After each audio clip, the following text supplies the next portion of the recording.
Throughout this grove, many of these trees have been snapped off, just like as if they were broken like twigs, except they're a good 10 or 11 inches in diameter.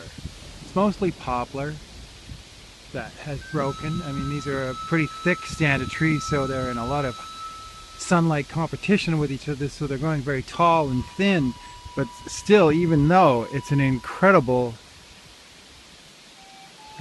sight, really, to think that something could just snap off 1, 2, 3, 4, 5 of these big trees at this windward edge of the forest, the protective tree barrier, and just bend them like they were nothing.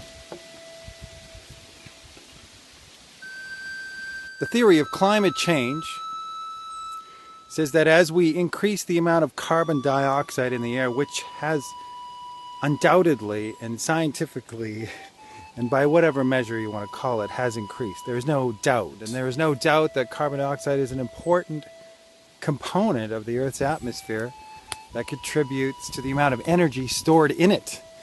Carbon dioxide, water vapor, and methane all work together to keep this planet warmer than it would be without them. And as we look at these storms, these incredible winds, these plow winds they call them, which honestly I've never heard of it except in the last 10 years.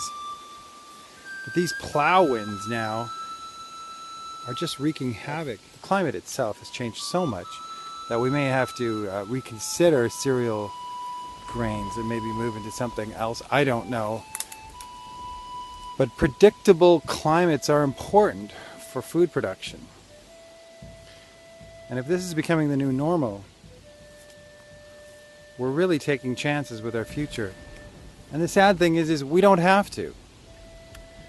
We know now that we're consuming way too many resources and producing way too much waste for this to continue on for very much longer. And with the Earth's population ramping up to 10 billion, we have a situation where humanity, and individually and collectively, we have to change. And that's the whole purpose of Overshoot Day, is to future-proof our societies, our homes, and become more resilient and more adaptive. If this had been a winter storm, the power's out for most of the southeast section was hit pretty hard, with a lot of areas without power for days.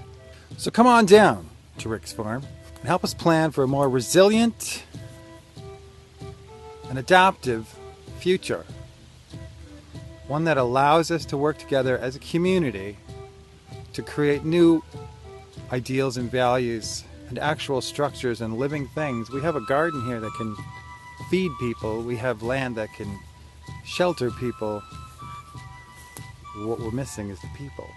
So we'd like to bring people out to the farm here to have a little discussion, some music, some fun, some food, and see what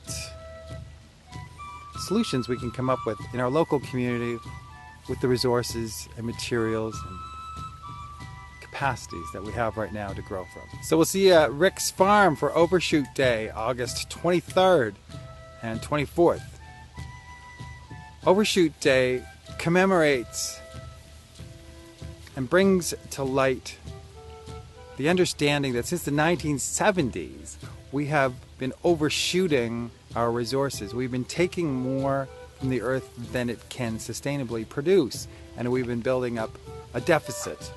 And just like taking money out of a bank, at first this is very small. We're drawing on our interest or the sustainable products of the earth. But as we continue into this, it becomes increasingly clear that we are exhausting the capital at ever more rapid rates, and that if we wish to create a sustainable future, that the time to do it, the time to begin, is now. So come on down to Rick's farm, listen to some music, have some fun, have some food. We're going to have a workshop on building with natural materials and using energy efficiently, and also, most importantly, living in community. What does that look like? What does that feel like? Thank you very much. August 23rd, 24th, overshoot.ca.